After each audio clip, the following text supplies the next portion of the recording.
today with my lovely colleague. My name is Truwan Humphreys. I'm a pastor here in Conyers, Georgia. And how you doing, America? My name is Felix Perez, and I'm an actor/humanitarian out here in Georgia from New York City. And we're going to give you our spin about the South. You know, today is a lot of pandemonium and chaos that just occurred with this big monumental election on November the 8th. Mm-hmm. So I'm here to ask my colleagues, what did you guys think about the whole we have a new president-elect, Donald Trump, which caused a lot of cringing today here. America. America. What are you doing? Mr. Donald Trump, to you. American people have spoken. Yes, I mean, it's been crazy. It's been pandemonium. It's been hectic. The people have spoken. Some people decided to stay quiet. But I tell you what, America, we're seeing something new on an uprise. Well, I think that it's important.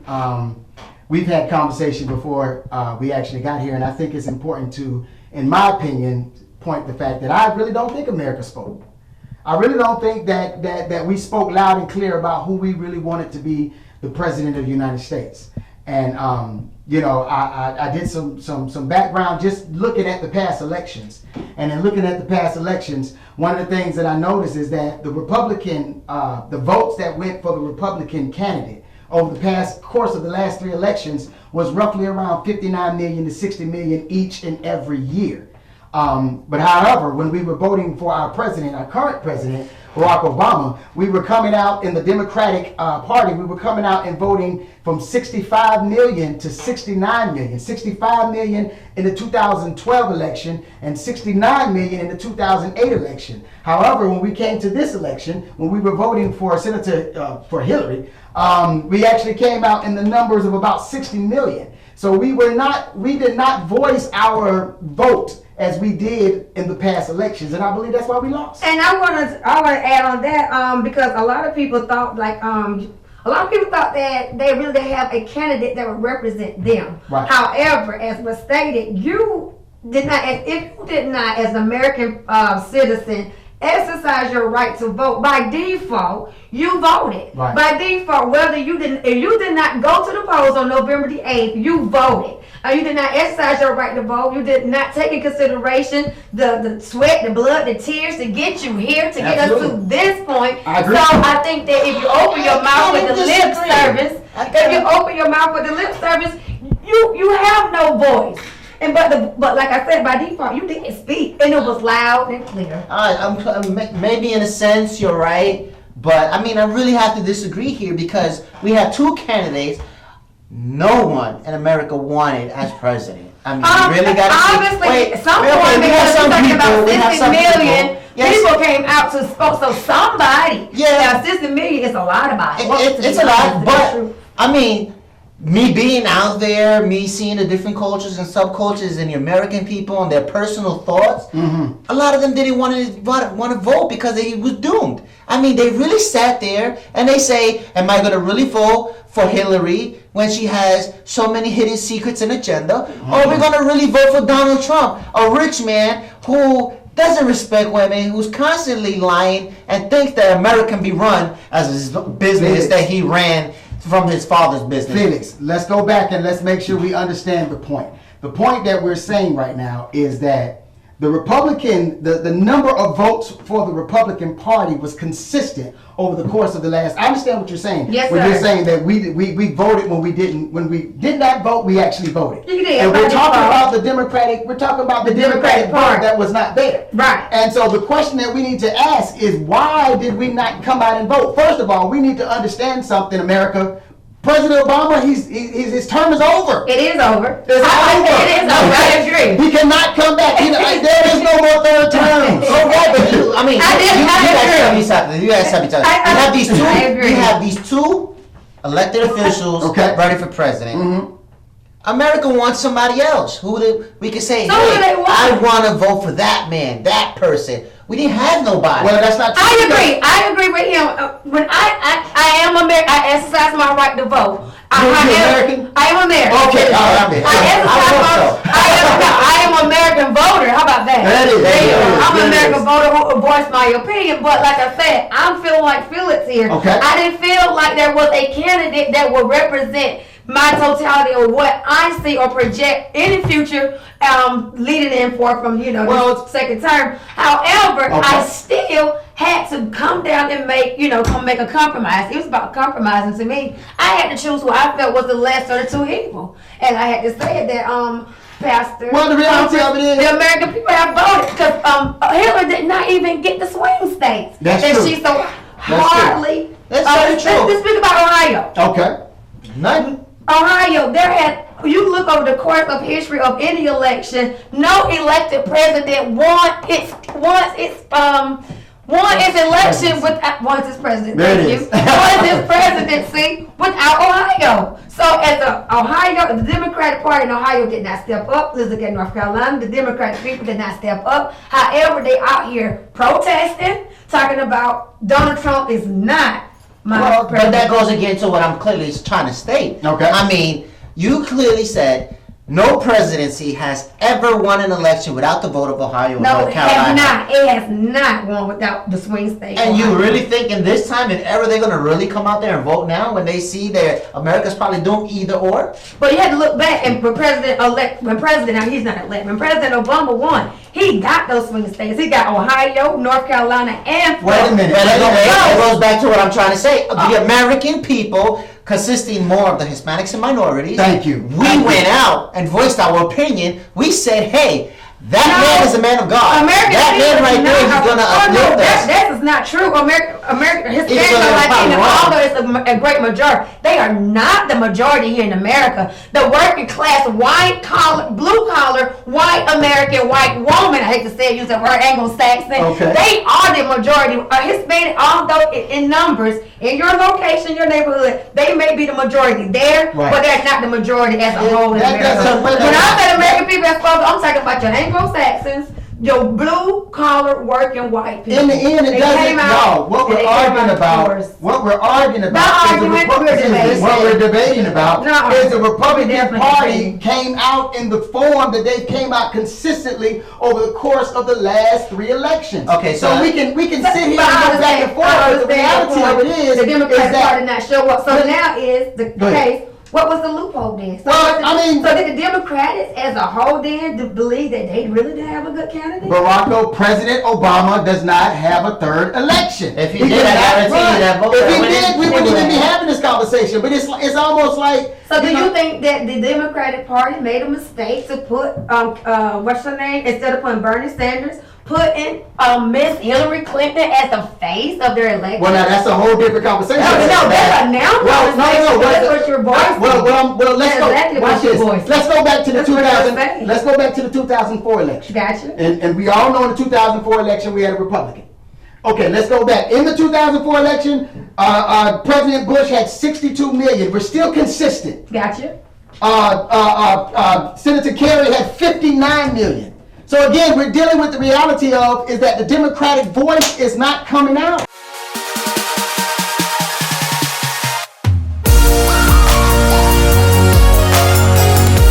Welcome back, American Mouth from the South. We are here discussing the presidential election.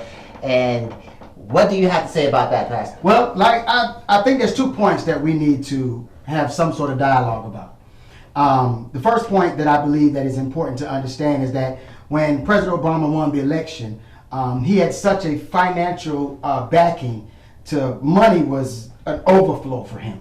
So traveling and all that kind of stuff was something that he was able to do to get to all these different states. We're talking about Hillary not being able to go to these different states and not going enough.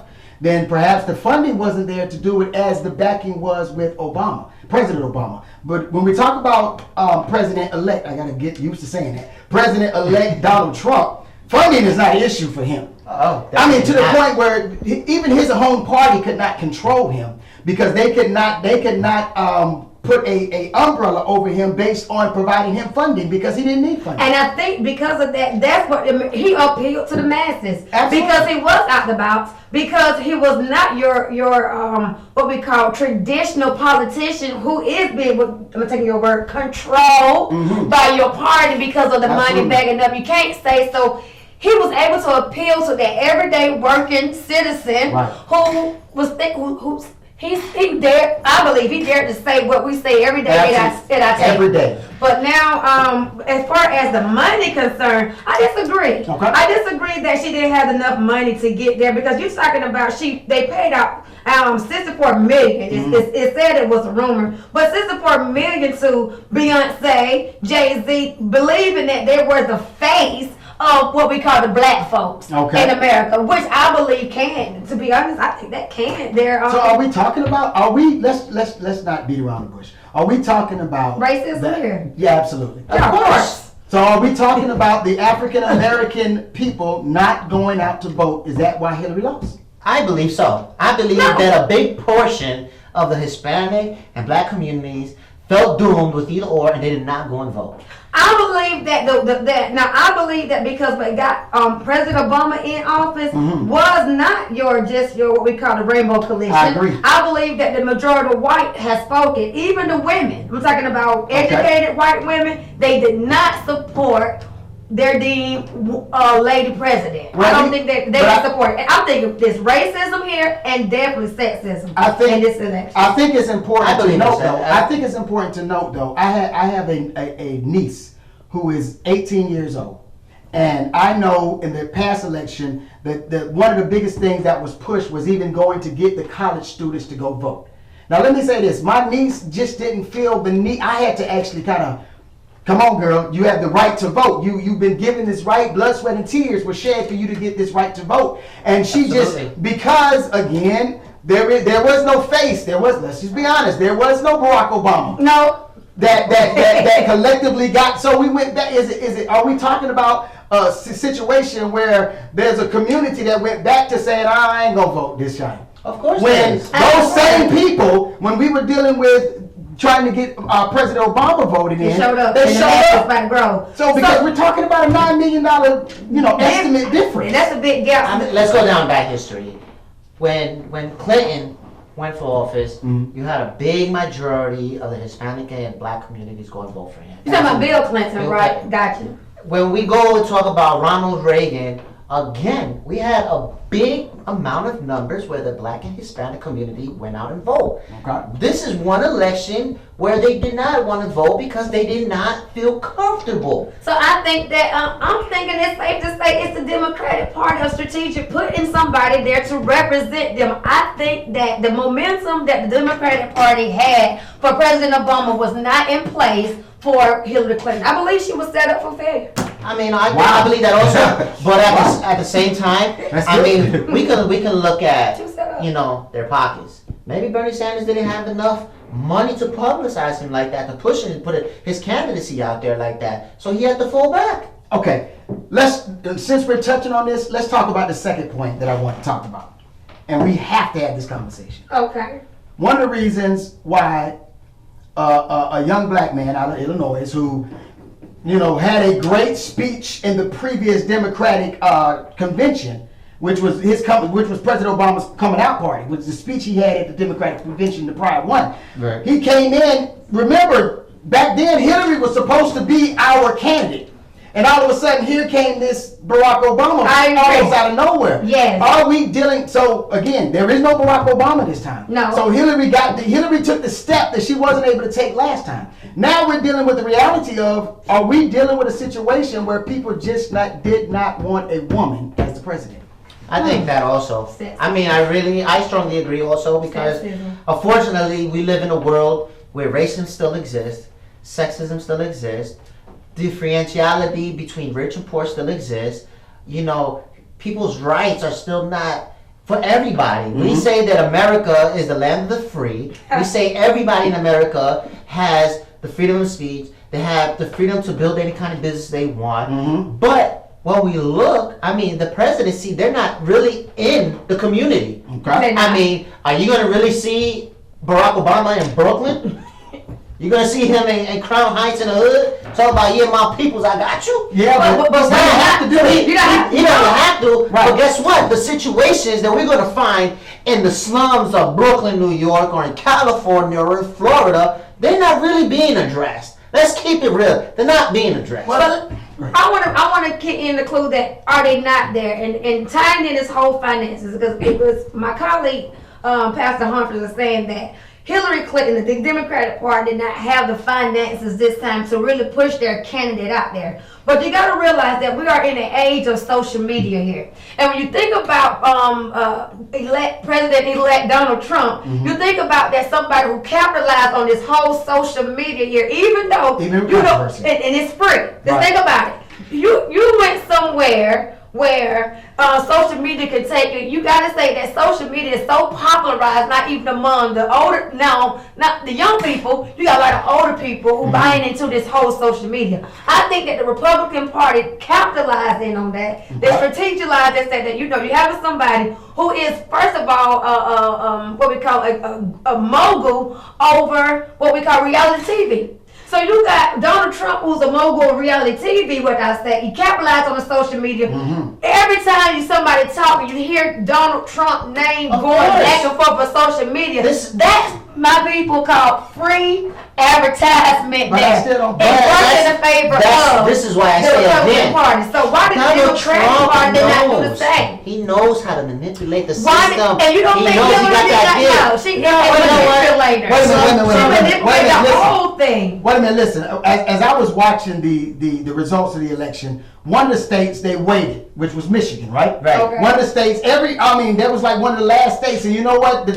They kept saying on CNN is that the Democratic Party was saying, okay, we're waiting on Detroit, because Detroit is supposed to be a strong Democratic area. And that's what they kept saying on CNN is that once Detroit comes in, then Hillary's going to get Michigan. Well, guess what happened? Detroit didn't come in the way that they thought. Want to know why? Because of the inner city that went out that Mama said, you're going to vote for Barack. The mama and daddy made sure that the inner city made sure that the inner city went out and voted. We did not do that this time. It goes again to what I was saying and I stated earlier. Were the American people comfortable enough to say, I'm going to vote? Are these parents and grandparents able to say, hey, we're going to stick together and we're going to go and vote for this man? It's not going to happen because they were doomed. I agree. I think it's safe to say now, since the numbers didn't come out as they expected, who was they quoting? The Democratic Party. Right. As they expected, I'm saying here. You say the same thing in Pennsylvania. Exactly. I'm saying that even the Democratic Party did not put a face on their ticket that would secure their seat in the presidency. Well, that's just my whole thing of point. Well, they did not they did not step back and build on that momentum that they back in 2008 election to secure this whole thing about, like you said, Senator, what is she now? She's not even a senator. What is she? Secretary of State. She's not even Secretary of State. Right. No more. Former First Lady.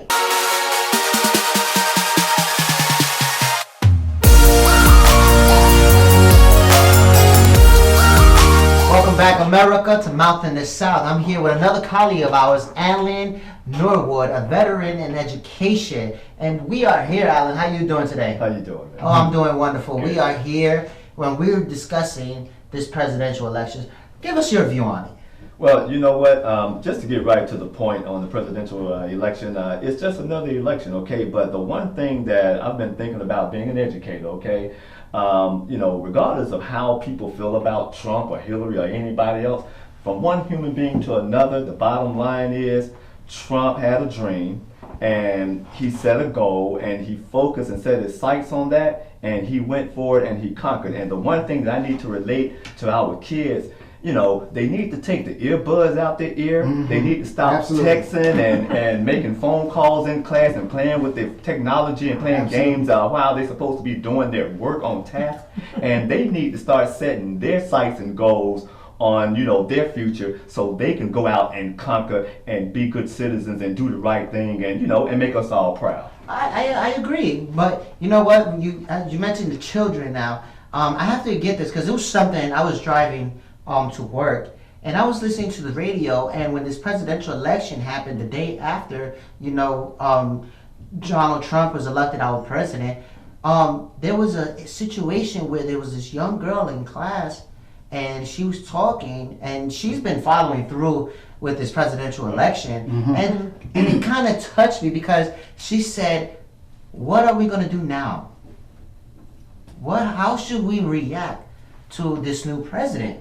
because she was impacted with so much of the controversy and racial slurs and attack and abusive form of how this man spoke about women, spoke about the American people, and she wanted to know, what do we do now? Well, she feels scared. Well, I can answer that question without, in a nutshell. She's going to do what the majority of American people did when President Obama was elected president. When he was elected president, it wasn't all we got peaches and green or walk down the park, right. Peaches and cream. Right. I was actually teaching down in rural Georgia in 2008 election when President Obama was elected president. When I tell you, I think the difference now is with all this chaos and pandemonium that we think is going on, it is the onset of the social media. Back then, you bag it up, I'm pretty sure it was not peaches and cream. Right. There was a lot of things Absolutely. going on, but now it's as if the media has capitalized on and making a molehill out of,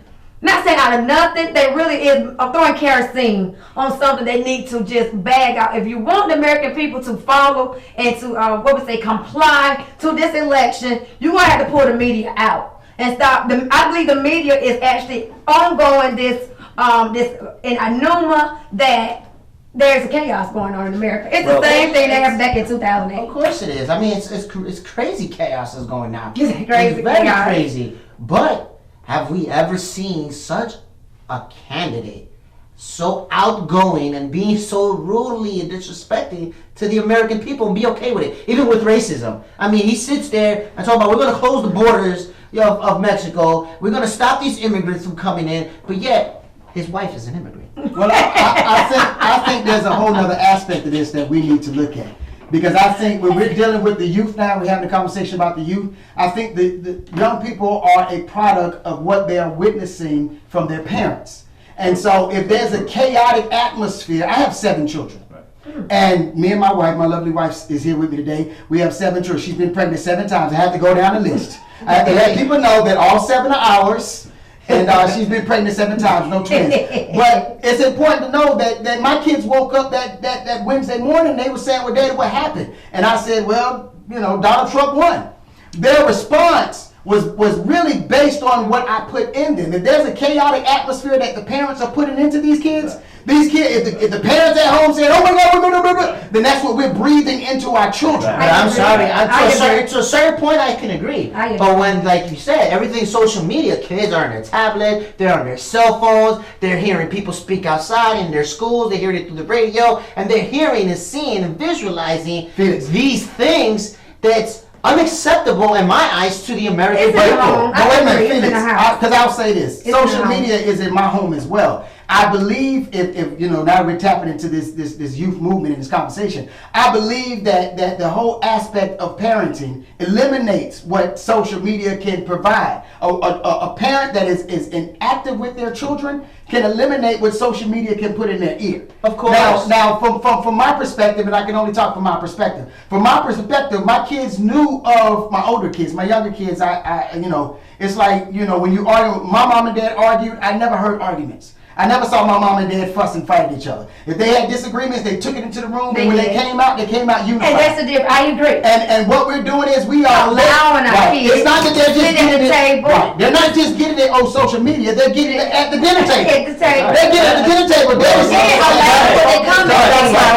You know what? They're not even getting it at the dinner table because now there is no dinner table. They don't go to the dinner table. The kids are eating in their bedrooms and all over the house while everybody's just doing their thing. It's not that togetherness and family anymore. That's one of the problems. And then again, as far as the presidential election, now Trump, like I said again, okay, he fixed his mind on something, okay, and he went out there and did what he wanted to do because that was what he wanted to be. Absolutely. Our young people need to set their sights and set their focus, okay, in their minds to being something other than what they're doing in the classroom every day, and then they can walk away with something and start to build on their lives and do the right things, and then again, hey, at the end, they will conquer, and and we can move on. So of course, I totally agree. But at the same time, we set these goals for our children with integrity, with the respect to go and do these things. How can we look up to a man who's on the presidency, who is doing these things blatantly out there? Well, you know, without no first of regards all- to the people. First of Because all, he just wanted to do it because that's who he is. No, you know what? Guess no, what? it's not First that of at all. all, God is in charge. Yeah, we of course. don't look up to a man. You know what I mean? Now, of course, when we were growing up, we had people to look up to, and we actually, you know, could have things to reminisce, you know, positive things to reminisce about in life, right? But nowadays, like even when I tell my kids in the classroom, I say, you know, back in the day, they say, Mr. Norwood, you always talk about back in the day. I say, I talk about back in the day because we have people, you know, we could look up to and Right. role models. Of I course. said, you guys don't have that. I mean, you have it, but you're not really, you know, fixing, you know, your minds, and you're not surrounding yourself with the right people. I say, and then I guess, you know, for the most part, if you're not saying something that, if you're not saying something at home, then I guess what you get, you know, in other words, like what you see is what you get. Well, let's be honest about this. And my colleague here, she touched on the social media aspect. We would be very naive to believe that either one of the Bushes, there was no racism in that. We would be naive to believe that there was no comments and statements and stuff that they did that just was not advertised as well as high as Donald Trump did. Exactly. So in reality, we're taking ourselves down a very familiar passage of scripture. I'm about ready to preach. We're taking ourselves down a familiar road that we've been down, and I agree with my colleague at the end, is that I think the most important thing that we can do is educate ourselves. I am a very active person in trying to educate my brothers and my sisters. I'm gonna be honest. I'm not very active in going down and marching. That's not really where my activity is. I had people ask me, "Are you gonna come down and march?" I said, "No. What I'm going to do is I'm going to help people get jobs in my community. I'm going to help children learn how to understand the importance." So when I was conducting seminars and conducting I want to say yard sales, but anyhow, we were doing community events in the community. Then what the community was calling the police, saying we was making too much noise. And what I'm saying is that there's no unity in us. If we unify, then we don't have to be focused on what Donald Trump. So I want to say, what was the big disconnect then? When you mentioned that the community, the unification of the community. So what was the disconnect with this election with the Democratic Party? Because like when President Barack Obama was elected in, you had that rock the vote. You had that movement that was going out knocking on people's doors, that was out active marching, that would say, hey, we are here, we're not going to be dismissed. They're not going behind, like we say, four wall advocate that was outside those doors and that was knocking on the door saying, hey, we need your vote. Not only do we need your vote, we need your money. So was the Democratic Party, it was a disconnect because the Democratic people did not go out and push for their candidate. You know what? Guess what? Again, in a nutshell with that, a certain part of America was not going to put a former president back in the White House. And that's what they were thinking with Hillary. That's the bottom line. If Hillary had won that election, then that means former President Bill Clinton would have been back in the White House, and of course, But he would not. But he would have been. Do you think that it was more a sexist side, that they didn't want to put a former president back in the White House, or they didn't want to call a former president a first lady? Yeah, because a lot of people Let's be felt like real. Hillary. You know what? Hey, Let's be real. Let's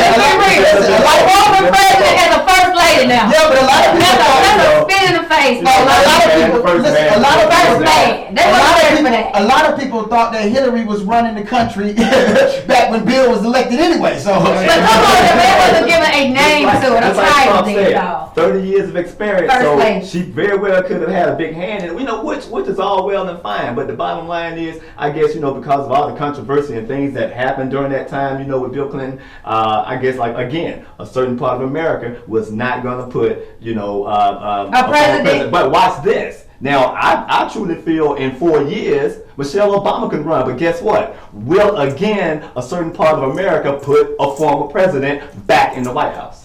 well, to be That's honest, a good point. if Michelle runs, I believe we'll have that same push that we had when our current I president. believe if Michelle ran over Hillary Clinton, she would have won. That's just my opinion. I believe so also. I think you had a stronger momentum. You know what? I mean, at the end of the The day, reality of it is that we just didn't have a candidate. no, you didn't. Pretty much. Well, to be honest, there was no candidate, period. There was no candidate. That's what I want to say, America. We did not have a candidate. So what happened here? America said, hey, we're going to elect this rich man, make America great again. Why? Because he's rich and he could give us richness back into this America.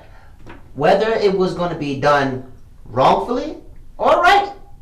That's what it was. So can we? Where are we now? Where are we now? We're stuck. We're doomed. No, we're not doomed. I'm saying we're not doomed. I don't think we're doomed. Because it is important, the message that we present now. As a preacher, then the message that I present is not that we're doomed, because my foundation was not rested on even President Barack Obama. So, but it's important now, and just bringing the spiritual aspect into this conversation, it is important now that we go back to the foundation roots. That was the root of who we are, which is the church. Of course. It is important that we now have a listening ear to hear. I think we got very complacent.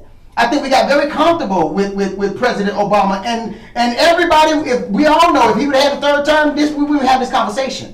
But we are in a situation now. I'm not going to get into the scripture and all that kind of stuff. But the people of God, even in the biblical times, had to deal with tyrants that were leading over them. Even in the time of Jesus and his walk and his miracles that he performed, there was a Roman leadership that they still had to abide under. So how we need to learn how to listen to the voice of the spiritual aspect of it. We've got to bring that into this conversation. If we don't, then our only response is that we're doomed, because we are dealing with an individual who disrespects women, who disrespects black people, who disrespects disability. He disrespects. I'm gonna hold it right there, because I believe that even though he, like you said, he went with a spiritual aspect in it, he was an open devil, if you want to say, if you want to call it what it is. But Miss Hillary Clinton was a closed devil. She was behind the scenes. You talking about in '92, her and Bill Clinton pushed that predator act. Most of our uncles, our cousins, they are locked up to this day because of the Clinton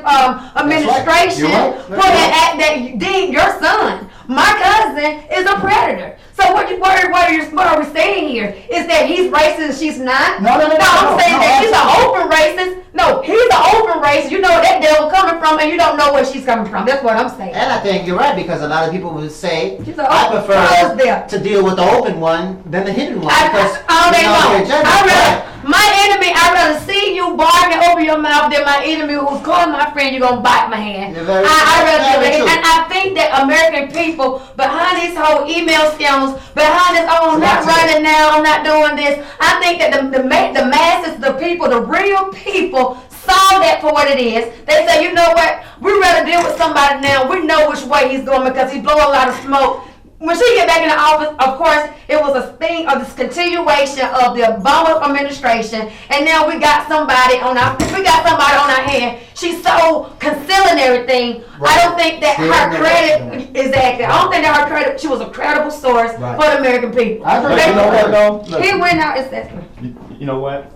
Just a couple of weeks ago, okay, I was in a workshop. It's called 7 Mindsets, okay, and believe it or not, the gentleman that was presenting said, you know what, 20% of our thoughts are positive and 80% of our thoughts are negative. Absolutely. So you know what, it's up to us, all right, not to let that negative take us over, all right? Mm-hmm. You know, we cannot afford to let negative take over. So therefore, as human beings, okay, we need to make sure that we, continue, to have those thoughts, and whether they're 80% negative and 20% positive, we need to make sure that we stand for the right, okay? And as far as Donald Trump is concerned, we just need to give the man a chance to go ahead and do his thing, for the next 4 years, and and just see what it's going to be. Let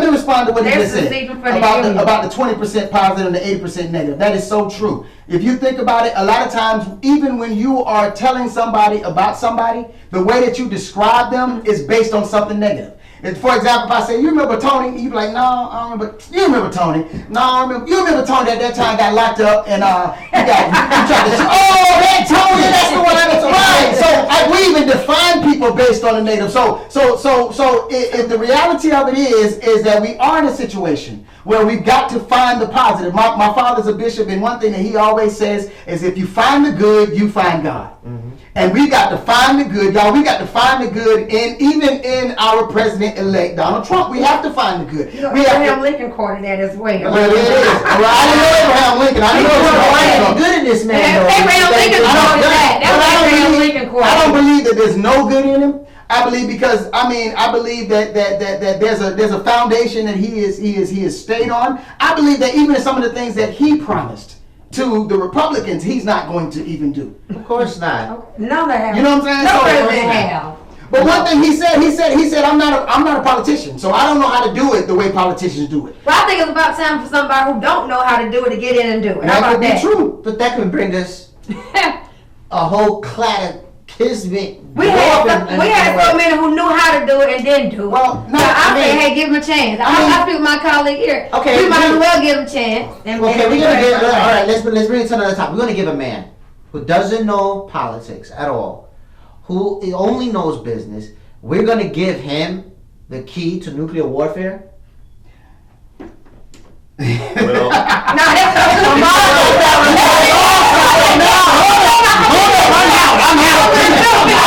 That's what we said. We all remember. We say in God we trust, but can we actually say in Trump we trust with nuclear weapons when he's the one saying, hey, if they're gonna bomb us, we're gonna bomb right back. He's not looking for the benefit of the American people. Somebody else in Do you politics ask will that say, Trump is going to do that? of I course, think that look at Trump, this man. He's saying screw women. No, I say in public. But you think But think about this. Bill Clinton was screwing women in the If you go there, We're not gonna go there. No, he was screwing he in was the wrong. What Trump said. Trump pointed. Y'all saying what I said. Why don't y'all look at what Bill Clinton did? Exactly. He I think that we keep arguing about, oh, this man grabbed women, but you had a president in the Oval Room getting fellatio. That's all I have to say about that. But my thing is this. Still doesn't be. Look, the guy claims, hey, the president claims, hey, I know Vladimir Putin. Oh, we are best friends. We good. We sat together. Then he comes in another election. I've never said this. I've never. He's not. Now he's learned the politics. Now he's like, okay. Now he's learning politics. Now he's learning politics. I never had sexual relations. That's politics. But it still comes to fact. Okay, he's Yeah. really nuclear warfare. Do you really think, well, America's not going to get another attack, and he's going to be quick to say, hey, we're not going to send any troops in there to find this person? No, let's bomb and nuclear whole country and we'll be done with this. Well, you think that's going to be good for the economy of the What United we're States? hoping. I thought it was gonna really help you. What we're hoping is that we're hoping that he has a cabinet that has the understanding to not allow him to go to that level. I think so. I think that's the thing. I pray that he do, You know that, but he's yeah, such I an don't think that's arrogant gonna man. Well, What that's they say, what- But you know, it is Congress. Don't forget that. But back in our fundamentals of here in politics, it is the Congress that declare war. Okay. Anyhow, but he has the right to veto. You're But it's exactly. Congress He has that the right to declares war.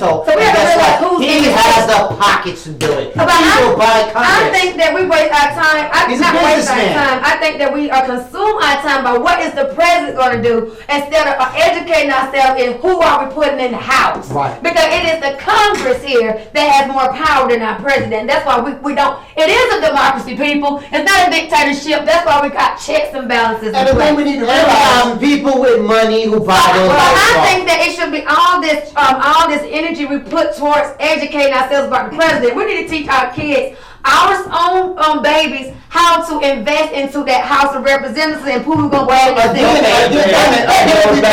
Okay. Go back at the end of the We day. need to make sure that our kids take the earbuds out their ear, stop texting and playing games on their electronic devices in the classroom, and set their sights on their future so they can become what they want to become in life. That's the issue. But guess what? It all starts at the house, and we need to make sure that the adults at the house are setting their sights on The problem with the right adults at the house is that, again, with 7 kids, what I see football games, Pee Wee League football games, it's crowded. You go to PTA meetings, you got 5 parents. So we're dealing with a whole nother aspect. And the thing we need to realize about the election, right, the thing we need to realize about the election is that the election, we did not simply elect our president. We did elect our Senate. We did elect our House of Representatives in this past election. Right. And so people need to understand that when we don't get out, that's how we get in a situation where the Republicans rule everything. Not only just those, we talk about our county officials. Stuff that's not going wrong in your county. Even when we look back to these shootings, Our and a lot of- judges. yeah, Our judges in these small that's stuff towns. that we put these I was people in waiting for position. that one. You say I can agree to a certain extent. Now we're talking about we. Here comes the differentiality in communities. Goes back in the suburbs and the lower class. They don't have the opportunity to get the education they need to do these things. Education is too high. People can't go to school. They can't afford it. You have to work 4 or 5 jobs just to make ends meet to pay your rent. To my suburbs or in the city? Suburbs. Oh.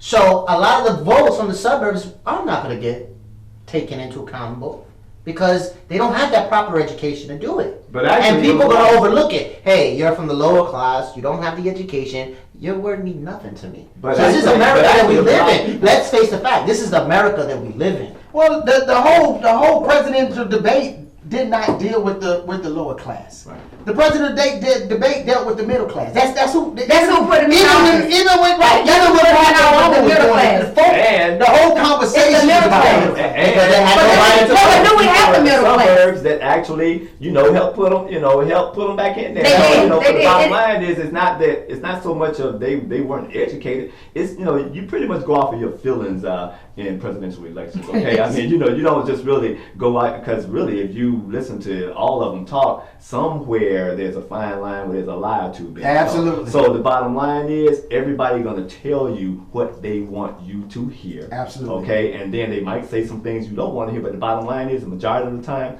they trying to get your vote. So which means they're telling you things that's gonna get your attention and it's gonna get your vote.